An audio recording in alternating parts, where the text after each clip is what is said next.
अभी हम importance of national income की बात करेंगे। नेशनल इनकम क्यों इम्पोर्टेंट है। नाउ आपने देखा होगा अपने जो प्राइम मिनिस्टर है नरेंद्र मोदी कोई भी देश में जाते हैं क्या सम्मान मिलता है। सिंपल सा लॉजिक है। अपन 190 प्लस कंट्रीज है वर्ल्ड के।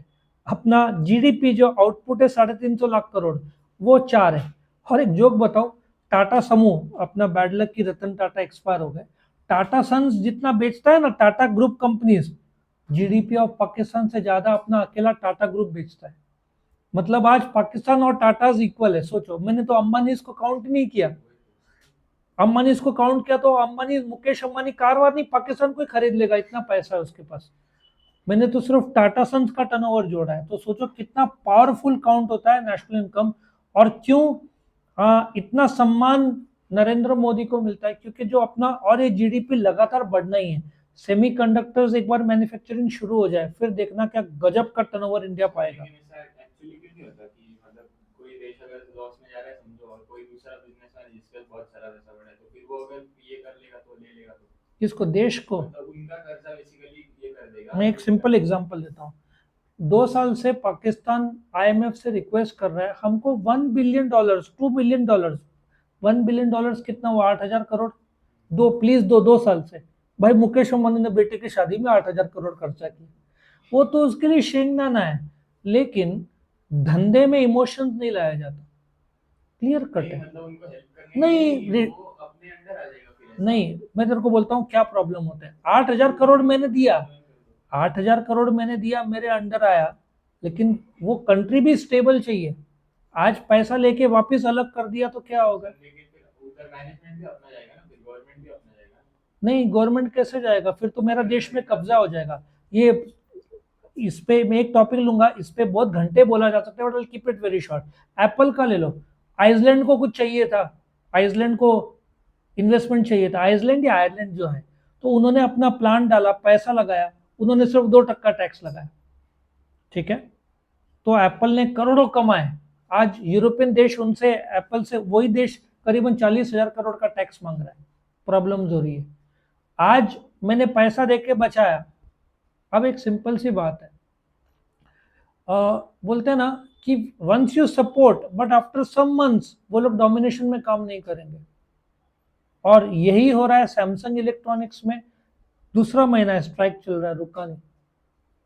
उनको लगा था इंडिया में आप बोलते ना पेमेंट कम ज्यादा करोगे तो हो जाएगा, नहीं मान रहे लोग।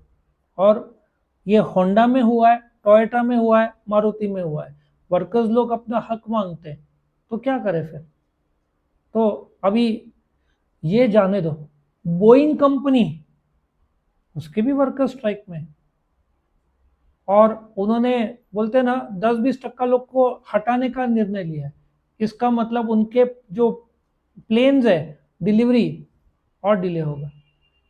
ठीक है, बहुत सारा टॉपिक है, अपन किसी और कंपनी को टेक ओवर करो चलता है। पर देश को टेक ओवर बहुत मुश्किल है, क्योंकि उसके पॉलिटिकल एंगल रहते हैं। और अभी उन्होंने हाँ बोला। मालदीव्स क्या कर रहा है अभी, अपने विरुद्ध बोल रहा था, अभी अपन ने उनका कर्जे में मदद किया, अपने सपोर्ट में आ गया। लेकिन 2 साल बाद जब पैसा आ जाएगा, टूरिज्म इंडिया से वापस जाएगा, तो वापस प्रॉब्लम होगी। तो हर देश पे भरोसा नहीं कर सकते। नाउ इंपॉर्टेंस क्या है फॉर द इकोनॉमी। सिंपल सा है, national income data are important for the economy of a country. तुमको पता होना चाहिए। आज अपने पास, पाकिस्तान को चाहिए था कुछ 8-10 हजार करोड़ सर्वाइवल के लिए। फॉरेन एक्सचेंज, अपने पास फॉरेन एक्सचेंज कितना है, 60 लाख करोड़।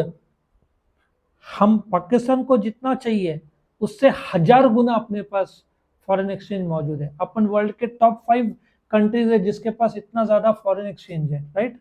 सो अपना इकोनॉमी स्टेबल है, पैसा का शॉर्टेज नहीं है, सब कुछ है अपने पास। इसलिए तो वर्ल्ड के सब कंट्रीज आ रहे हैं, और धड़ाधड़ होटल, लेमन ट्री करके एक होटल का चेन है, क्या नासिक में सुला के उधर खरीदा। ऐसे फास्ट वो लोग ग्रो हो रहे हैं, उनको पता है टूरिज्म बहुत फास्ट ग्रो हो रहा है अपना देश। दूसरा, नेशनल पॉलिसीज। अभी बीच में 7.5% का गोल्ड का कस्टम ड्यूटी था, फिर इंपोर्ट कम हुआ तो गवर्नमेंट ने, इंपोर्ट बढ़ गया तो गवर्नमेंट ने 7.5% का 12.5 कर दिया। अब वापस इंपोर्ट कम हुआ तो वापस गवर्नमेंट ने कम कर दिया। ठीक है। बासमती चावल, नॉन बासमती चावल पे गवर्नमेंट ने बैन लगाया था, अभी बारिश अच्छी हुई, स्टॉक हो गया तो गवर्नमेंट ने बैन हटा दिया। तो ये नेशनल पॉलिसीज बदलते रहते हैं आउटपुट के लिए, देश के लिए। नेशनल पॉलिसीज में तुम्हारा export import policy, agri policy, industrial policy, labour policy.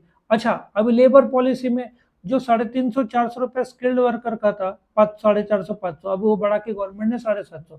तुमको स्किल्ड वर्कर को हायर करना है तो 750 रुपये दिन का देना पड़ेगा। नए पॉलिसीज आ रहे हैं, और इलेक्शन है तो और पॉलिसीज प्रो वर्कर्स होगा, है ना। तो नेशनल इनकम, ये पॉलिसीज जैसे देश का इनकम बदलता है वैसे पॉलिसी बदलता है। तीसरा, इकोनॉमिक प्लानिंग। वैसे तो 5 इयर्स का प्लानिंग रहता है, गवर्नमेंट ने वो प्लानिंग का डिपार्टमेंट बंद करके नया नीति आयोग खोला। प्लानिंग कमीशन था पिछले 70 साल से, 65 साल से, मोदी गवर्नमेंट ने वो बंद ही कर दिया और अपना नीति आयोग लिया। तो उसमें वो लोग प्लान करते हैं अगले 5 साल में। अभी गवर्नमेंट को समझ में आ गया है, लैपटॉप्स इंडिया में नहीं बनता था, पिक्सल अपने पास नहीं आते थे, सैमसंग नहीं आते थे, एप्पल नहीं आता था। कैसे गवर्नमेंट ने सबको बोला तुम बनाओ, हम टैक्स कंसेशन देंगे, झक मार के एप्पल आया। 1% था मैन्युफैक्चरिंग में, 60% हो गया, अभी ये 23% तक जा रहा है। अच्छा, Samsung, we will not manufacture in India, झक मार के बन रहा है। गूगल पिक्सल इतने टाइम रोक के रखा था, झक मार के गूगल पिक्सल बना रहा है। Pro max, no India is not a skilled country, 2 हफ्ते पहले प्रोमैक्स भी चालू कर दिया। सो सेमीकंडक्टर सब ताइवान का बादशाह था, इंडिया में वो investment is 20,000 crore plus. India में नो मैन्युफैक्चरिंग, टाटास बोले हम देशभक्त हैं, टाटास ला रहे हैं ना, वो दिसंबर में आ जाना चाहिए। 6 कंपनीज ला रहे हैं और वर्ल्ड को रूल करेगा सेमीकंडक्टर्स। 6 कंपनीज में से दिसंबर में पहला शुरू होगा, 2026 तक 6 कंपनीज। तुम देखो सेमीकंडक्टर्स का डिमांड लाखों नहीं करोड़ों का मैन्युफैक्चरिंग करेंगे दिन में। पोर्ट भी आ रहे हैं ना 4-5 में, पोर्ट का बट आ रहे हैं आ रहे होंगे मुझे उस मामले, anything which is port oriented export, क्योंकि उसका कारण है। इंडिया का नंबर 1 पोर्ट कौन सा है? बॉम्बे का। हाँ, नमः शिवाय, बॉम्बे का जवाहरलाल नेहरू पोर्ट ट्रस्ट। उस पर इतना प्रेशर आता है, इतना डिफिकल्ट, इतना गर्दी रहता है, तो दूसरे पोर्ट्स में लोड कम हो जाता है। मैं तुमको एक एग्जांपल देता हूँ, बहुत सारे फ्लाइट्स रात को बॉम्बे में नहीं रुकते थे, भाड़ा बहुत ज्यादा था, नासिक में सस्ता है इसलिए नासिक में वो लोग रात को रुकते थे। अब नासिक ही डेवलप हो गया, अभी जयपुर का फ्लाइट शुरू हो रहा है, दुबई, ये सब के फ्लाइट्स, वो लोग क्या करेंगे, नासिक मुंबई दुबई ऐसे करेंगे, डायरेक्ट यहां से दुबई नहीं जाएगा। तुम देखो अगले 1 साल में गोवा शुरू हो गया, बैंगलोर शुरू हो गया, आई थिंक इस महीने से शुरू होता है, बंद होता है, लेकिन अभी शुरू है। हैदराबाद चल, अहमदाबाद तो डेली फ्लाइट है। सो हाँ, 45 मिनट्स, और रेट भी 2,500-3 हजार में तुम पहुंच जाओगे आराम से। पहले बुक किया तो 2-3 हजार, लास्ट मिनट बुक किया तो 4-4.5 हजार, मस्त पहुंच जाओगे। कितने एयरपोर्ट से इंडिया में? 150। और एरोप्लेन टाटा ने जब खरीदा एयर इंडिया को, क्या बोल रहा है? मुंबई की भी फ्लाइट नहीं, वो बात चल रहा है, लेकिन यहाँ से अपन ओजर एयरपोर्ट जाए, चेक इन करे, उतने टाइम में तो टैक्सी में पहुंच जाएगा 2.5 घंटे में। तो वो चालू होता है, बंद होता है। पूना था, बंद हो गया, क्योंकि 5-6 हजार ले रहे थे। तो उससे अच्छा तो अभी तो ट्रेन की बात कर रहे हैं, डायरेक्ट ट्रेन, वो तो 15 साल से रखा हुआ प्रोजेक्ट है। नहीं तो नासिक जाता है, लेकिन वाया मुंबई जाता है, डायरेक्ट नासिक पुणे का वो रुका हुआ है। अब नासिक त्र्यंबकेश्वर वो सब की भी बात कर रहे हैं, वो रूट में देखो अभी यदि ये गवर्नमेंट वापस आता है तो ये हो जाएगा इम्प्लीमेंट प्लान। फिर नासिक पुणे डायरेक्ट ट्रेन, जैसे रास्ता बना ना एक्सप्रेस हाईवे, वैसे ट्रेन का बनने का प्लान है, 15 साल से सोच रहे लोग। समृद्धि बहुत सारा हो चुका है, बहुत सारा हो चुका है, अभी थोड़ा ही काम बाकी है उसका। 2026 में बुलेट ट्रेन आ रहा है, बुलेट ट्रेन का काम तो लगभग अभी ट्रैक का वो लोग ले रहे हैं, बाकी तो बहुत सारे उन्होंने कर लिया। बुलेट ट्रेन का काम अराउंड 50% प्लस हो चुका है। सब धीरे धीरे, और राजधानी सब बंद करके सब वंदे टेक ओवर करेगा धीरे धीरे। फिर इकोनॉमिक रिसर्च ले लो, अपना डेटा पर कैपिटा इनकम कितना है 2 लाख इंडिया का, 350 लाख करोड़ में जीडीपी का कितना है, बोलते ना टैक्सेशन का हिस्सा विच इज अराउंड 15%, ऐसा savings, investment, consumption, 350 lakh crore में से कितना टैक्स का बचता है, सेविंग्स कितना है देश के पास, इनकम, ये सब डेटा लगता है, तब जाकर तो फॉरेन के कंपनीज आते हैं डेटा देखने के बाद। फिर comparison of standard of living, तुम सोचो मेरे टाइम में आपको सिलेंडर के लिए जाना पड़ता था, 5 घंटा लाइन में खड़ा रहना पड़ता था, अभी घर पे आता है।